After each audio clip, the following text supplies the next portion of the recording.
wäre eine Möglichkeit, hier ist der Hammer und am Ende schiebst du den Hammer zu den Dritten. Ja, am Ende der Sitzung.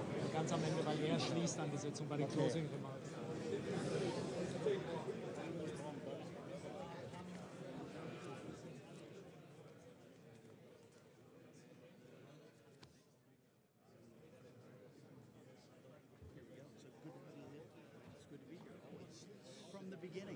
Never a doubt.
So,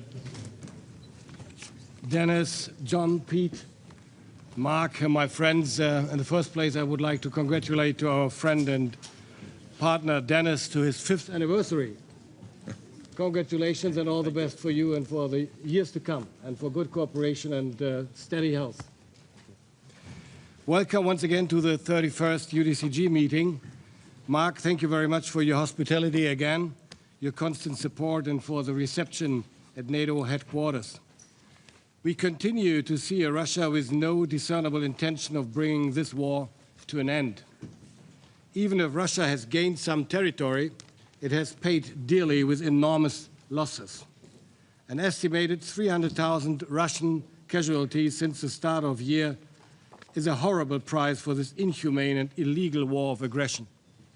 At the same time, we are seeing the brave Ukrainian defenders noticeably delay movements along the front lines. Moscow tries to mask its failures by terrorizing Ukrainian cities with massive air raids and provoking NATO with airspace violations. My friends, we should not allow ourselves to be sidetracked, and we must maintain a clear perspective. Current developments on the battlefield in Ukraine must strengthen, and we must maintain a clear perspective. Current developments on the battlefield must strengthen our resolve to continue our support for Ukraine. These developments show that Ukraine is successfully defending itself. They show that our support is making a difference. Two factors are important for the continued success of our support. Firstly, we must continue to act in a coordinated, unified, and systematic way. Second, we must develop innovative ideas and creative approaches to meet the challenges. Dennis, my friends, you can count on Germany. We will continue and expand our support for Ukraine. With new contracts, Germany will provide additional support amounting to over 2 billion euros. This will include a Pearl package to totaling $500 million US. The package addresses a number of urgent requirements of Ukraine. It provides air defense systems, Patriot interceptors, radar systems, and precision-guided artillery, rockets, and ammunition. Thanks to Pete and our teams for engaging in a tense talk to get this done.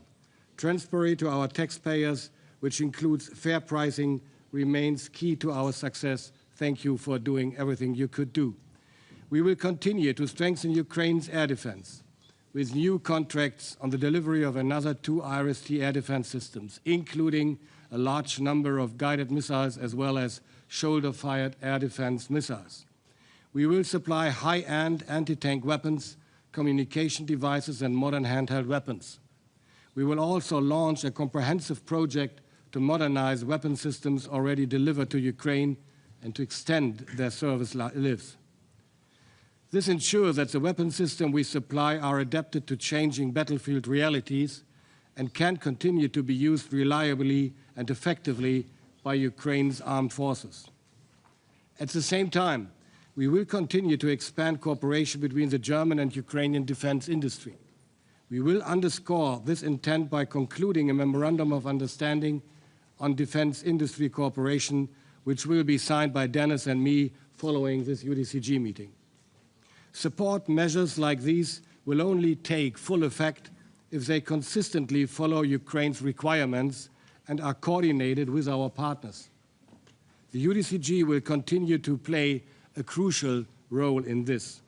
To ensure that it remains highly relevant, the UDCG needs to adapt. John and I have announced this in the summer. Over the past weeks, we have been working with Dennis and Mark to determine how to align the UDCG and its support architecture. The following is important to us: to strictly align our actions with Ukraine's needs, to have lean and efficient coordination processes, to combine urgent support to Ukraine's armed forces with long-term capability building, and to achieve greater coherence with NATO and its support measures. With these guiding principles, we ensure that Ukraine will receive the support that it needs to regain its freedom and peace and to maintain it in the long term for Ukraine and for Europe. Thank you, and Slava Ukraini. Thank you, Boris. Thank you all for being here. We meet today as 50 nations in support of Ukraine. Thank you all for being here. We meet today as 50 nations committed to stand by and to support Ukraine. We meet today on what is day 1,329 of President Putin's brutal invasion of Ukraine, a war he thought he would win within a week. But we meet also today in a week which has seen a breakthrough peace plan signed in another terrible war, reminding us that even in the toughest times, that peace is possible. And Secretary Hegseth, I want to praise President Trump's essential leadership in securing that ceasefire in Gaza. That was peace secured through strength. And today, as we shift our focus back to the war in Ukraine, your presence here reminds us of President Trump's commitment also to secure peace in Ukraine. But until peace comes, Ukrainians, military and civilians alike, continue to fight with huge courage. Our determination must match their defiance. Our support must match Putin's escalation. And our role as members of this UDCG is to guarantee Ukraine's strength. In the 8 months since Boris and I jointly took over the leadership of this UDCG, this group has successfully secured pledges worth over £50 billion for military aid capabilities to Ukraine. And from today, as Boris has said, we can announce that the UDCG, that Ukraine and NATO will work even more closely together to respond to the challenge that Dennis issued to us. Ukraine's request to better track, better coordinate, better deliver the support the Ukrainian warfighters need. And thank you, Mark, for your support for this initiative. But as we step up further, we must all deliver faster. This year, the UK is spending the highest ever level on military aid to Ukraine.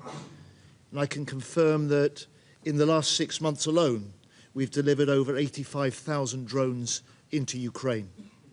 We've also signed a new industrial partnership with Ukraine, and that will see us rapidly develop new, improved interceptor drones, which we'll mass produce and then supply back into Ukraine in the thousands. And working with allies from Europe and beyond, the UK is also looking hard at how we support Ukraine through the important new Pearl mechanism. Finally, friends, this war was never about the fate of just one nation. President Putin's aggression is not confined to Ukraine. Drone incursions into Poland, violations of Estonia's airspace, election interference in Moldova. A secure Europe needs a strong Ukraine, and security for all our nations starts in Ukraine. So let's today reaffirm our purpose and our priorities. Support the fight today, secure the peace tomorrow, and stand ready to step up still further. Thank you all for attending this afternoon. With that, can I, on behalf of you all, welcome Dennis to his first in-person UDCG meeting. Thank you.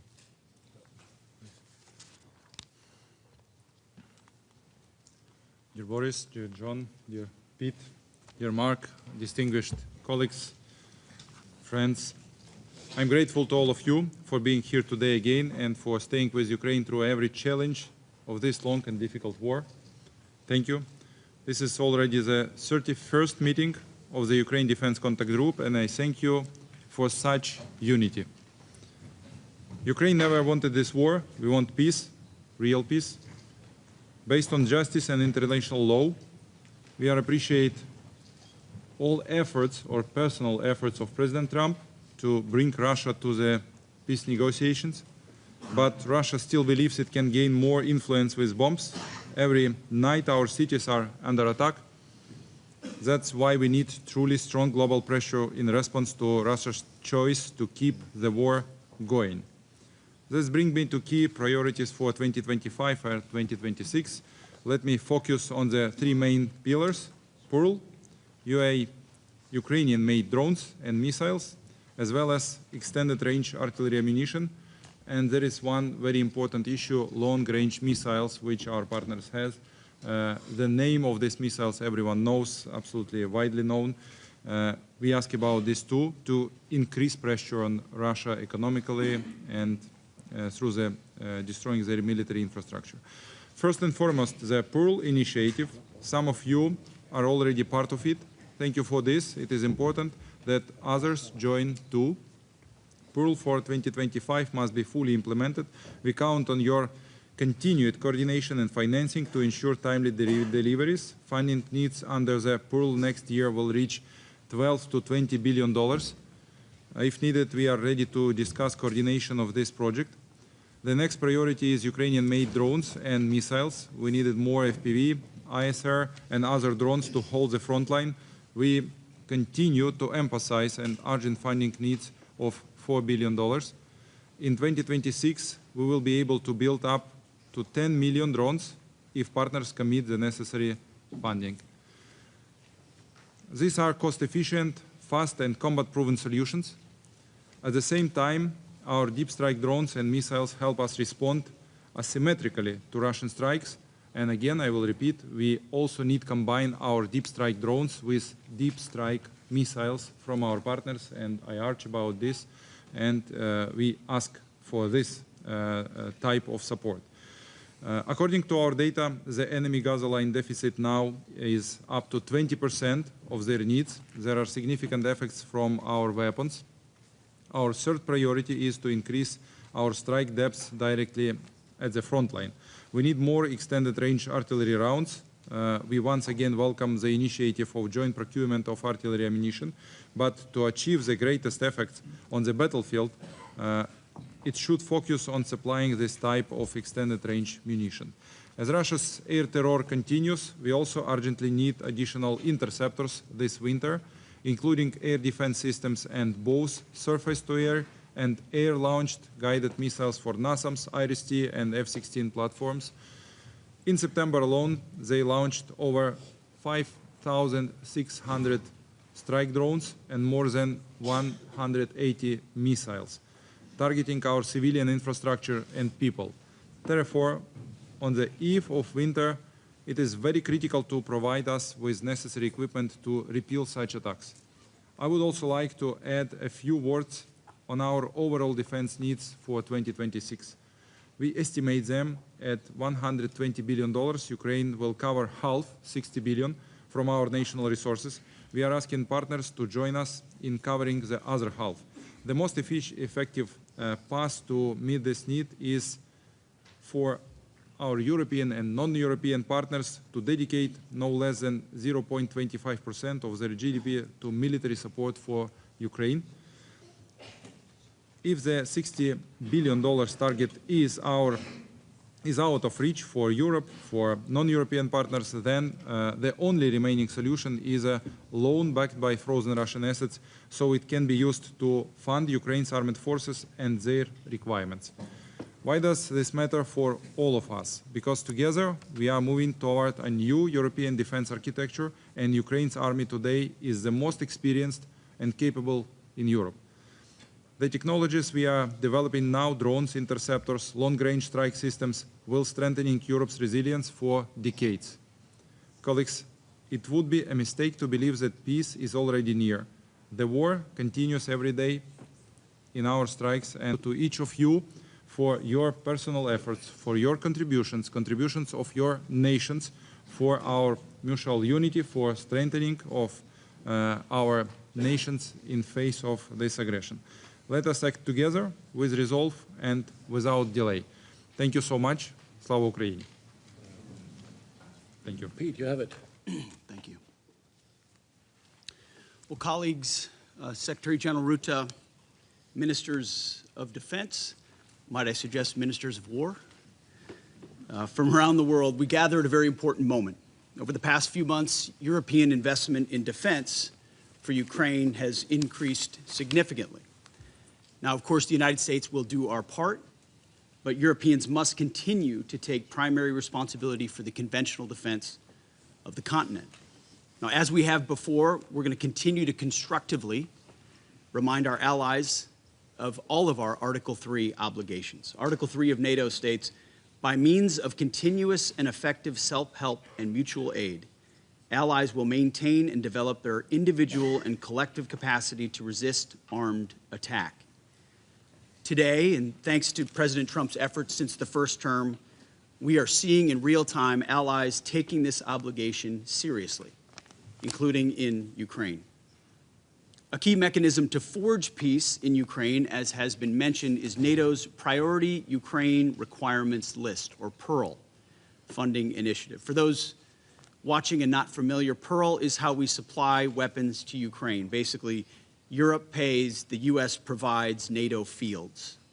The best equipment in the world from the United States to Ukraine, paid for by European allies.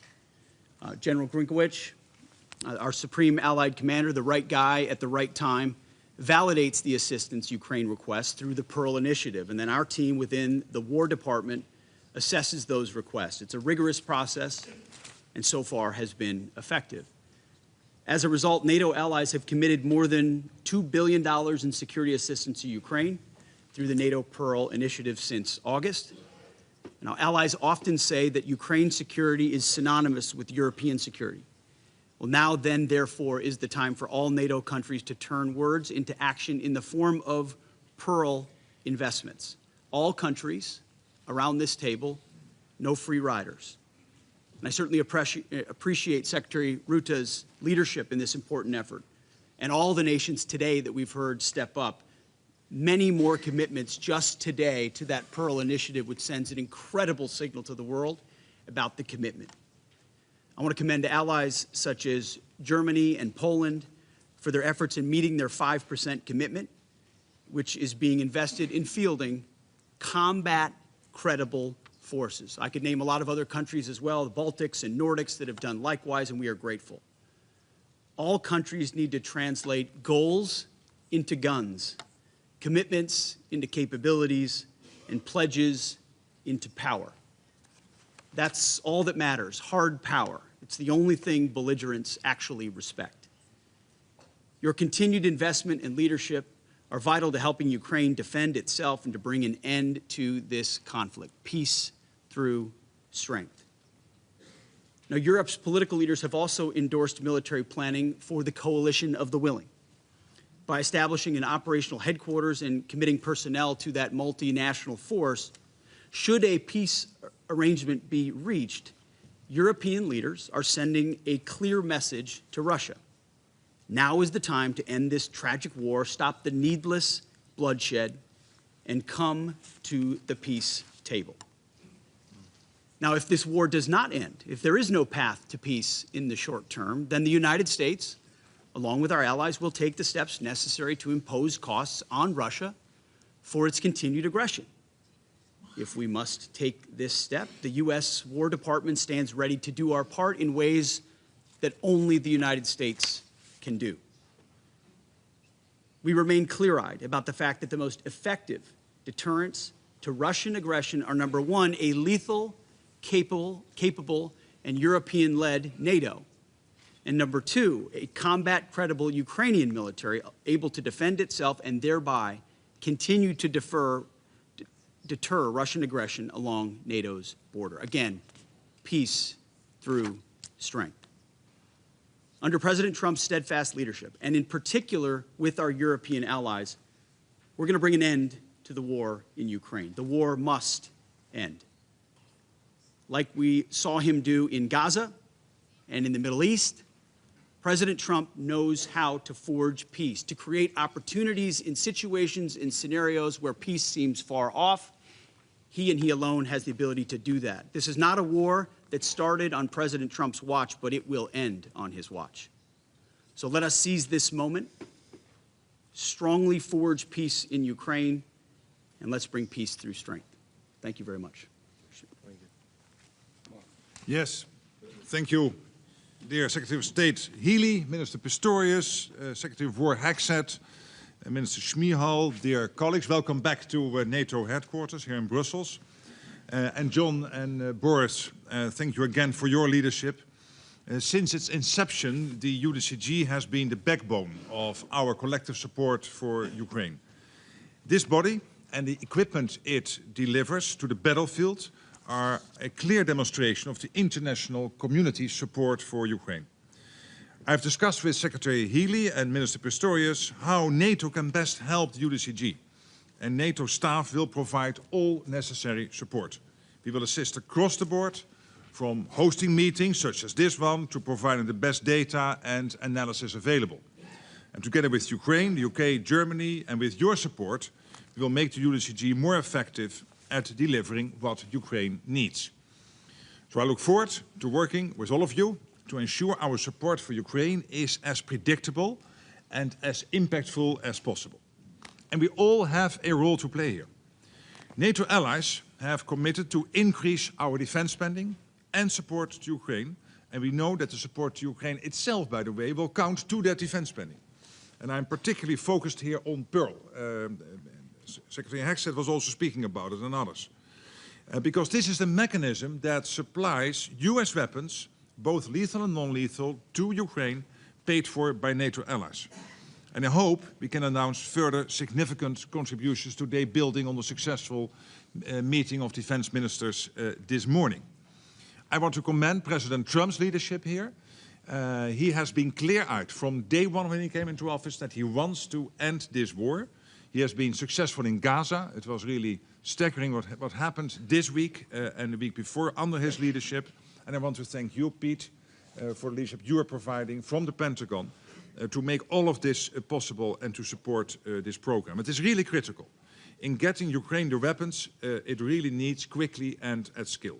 It will enable Ukraine to protect its people and hold the front line. And again, I'm so happy for the US to keep that supply going and for the allies that have contributed in the financial sense. Ultimately, strengthening Ukraine today and putting them in the best possible negotiating position tomorrow, let's hope that that day comes soon, that they will sit at one table. This is all in our collective interest. And the outcome of this war will therefore impact us all, be it directly or indirectly, whether we like it or not. So please do all that you can. Thank you. Slava Ukraini. So thank you, ministers. Thank you, Secretary General. May I now ask the press to leave the room, please.